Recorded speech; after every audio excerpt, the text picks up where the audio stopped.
So without further delay, I'd like to introduce our keynote speaker, Lucy Yu, Head of Innovation and New Mobility Services at the Department for Transport. Thank you.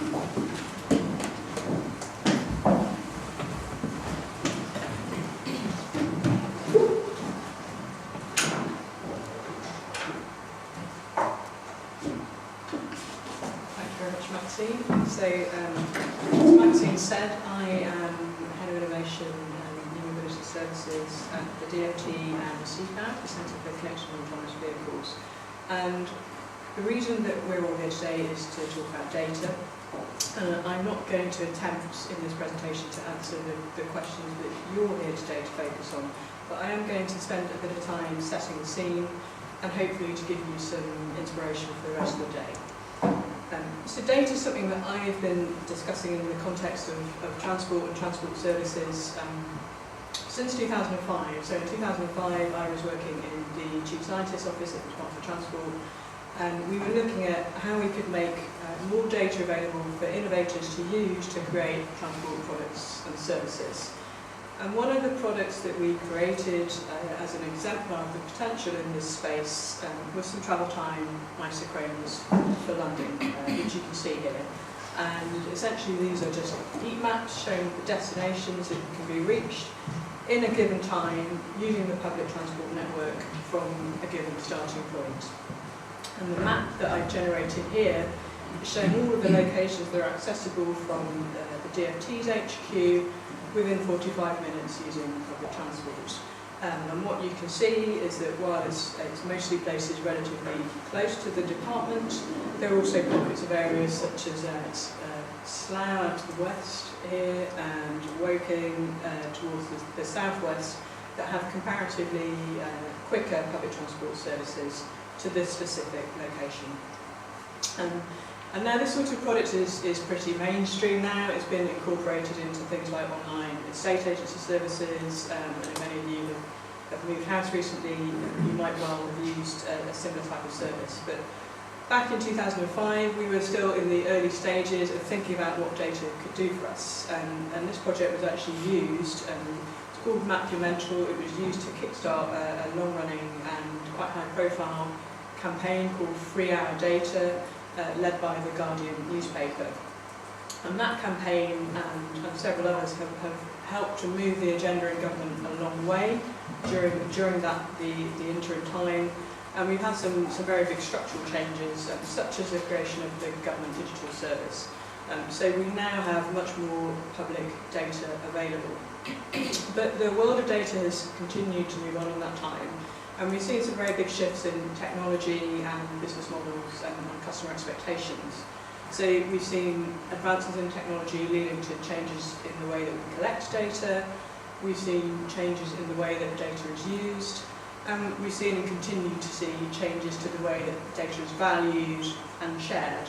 So I thought I'd dig in a little into each of those areas, starting with the first, advances in technology leading to changes in the way that data is collected. So this is what 5 megabytes of storage looked like 50 years ago. And this is what 8 gigabytes looks like today.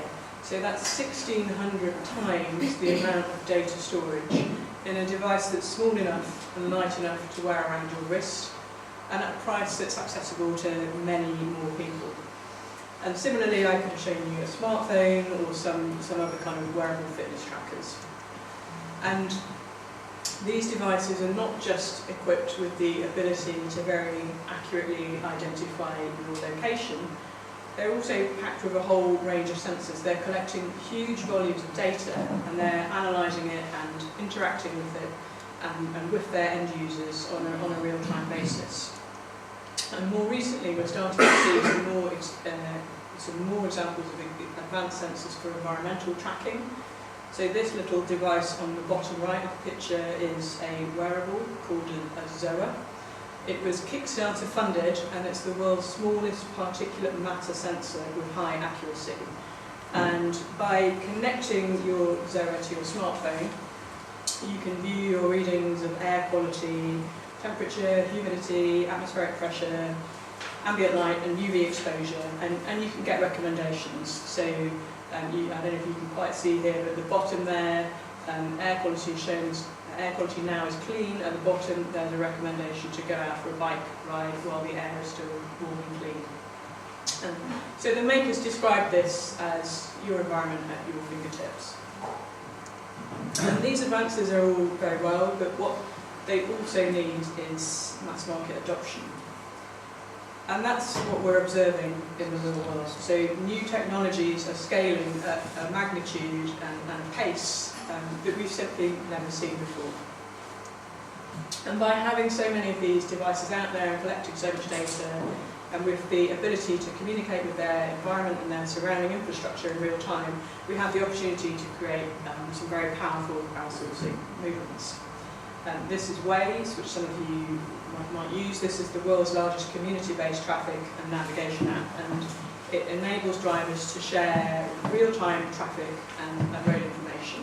And just like other GPS software, it learns from users' driving times to provide routing and real-time traffic updates.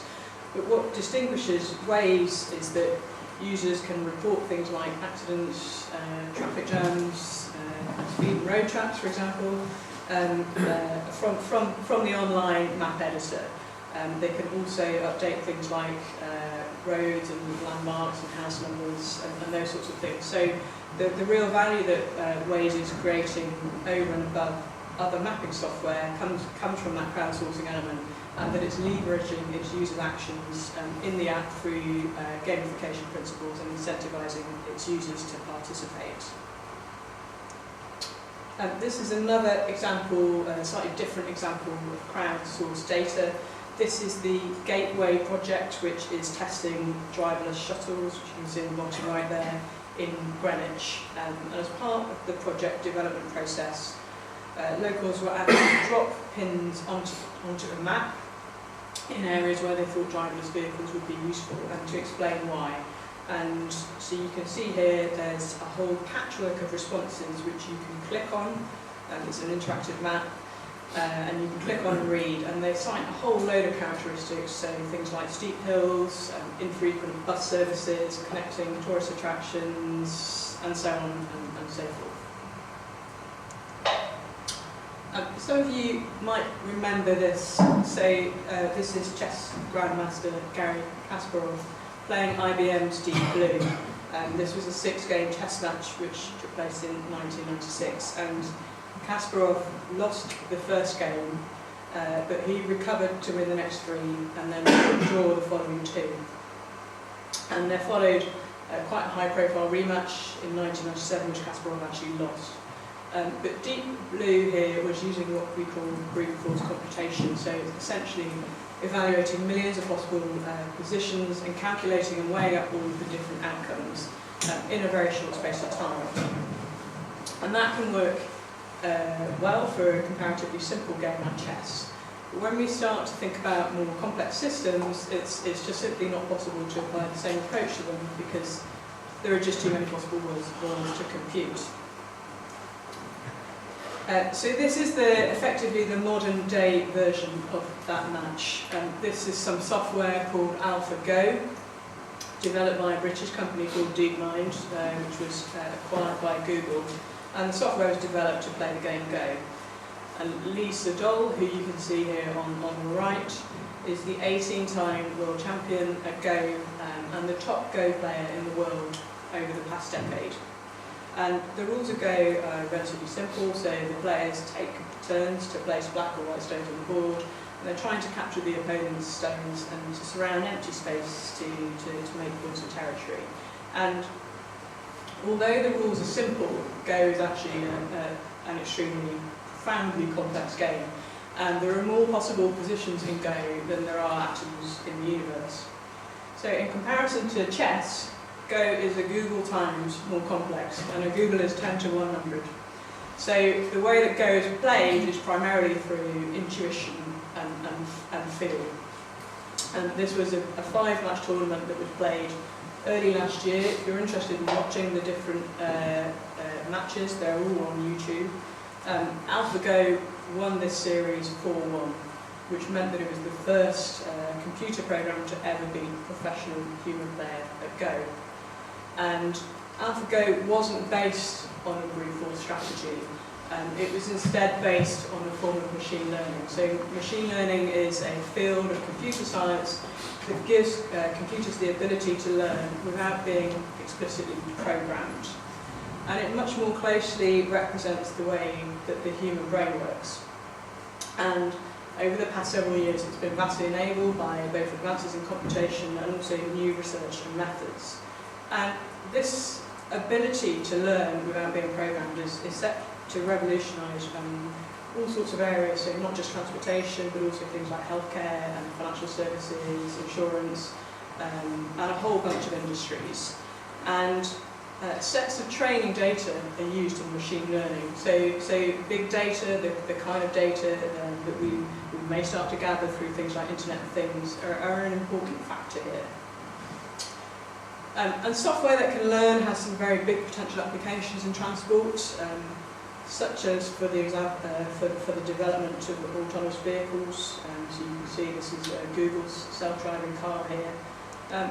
But also for some applications that you might already be using on a day-to-day basis. So this is a car from Google Now. Google Now is software which is based on machine learning. And this card here has learned that I probably want to use Victoria Station, but it has proactively notified me that it's closed, and it's suggested an alternative route. And over time, this type of service can begin to learn more about me, and you can picture this potentially telling me about things like public services, such as health and education, and maybe retail and other information as well. So one of the other areas I wanted to touch on that is relevant to this project is data sharing. And at its most basic level, this is an example of individuals sharing their data. So the data they're sharing is about the route that they travelled. And these routes are known as pedestrian design lines, and there are several examples of these design lines actually being used to inform the placement of actual paths that have been laid at a later date. And in this case, the individuals who are sharing their data are doing so in an involuntary way. The grass is becoming worn just as a byproduct of many people walking on it, taking the same route. But digital data could also be collected and shared in a way where there's potentially more explicit consent involved, and this is likely to be in arrangements where there's something in it for the person who's sharing the data. TfL is a great example of having done good things in the data space. They have made a lot of their data open and available to developers to use to develop products and services.